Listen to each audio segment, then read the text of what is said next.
Oh, ayan na guys, ang gawa ng papalalabs ko. Ayan. Pork ribs tayo ngayon. O, diba? Tingnan mo, ho. Sarap. Guys, ang sarap.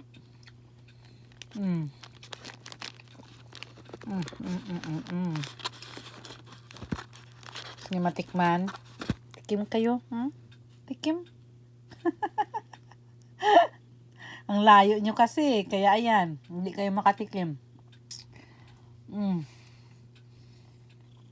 So yummy guys. Kain tayo. Halika, halika kayo ko. Party tayo dito sa labas. Mag-barbecuehan na tayo.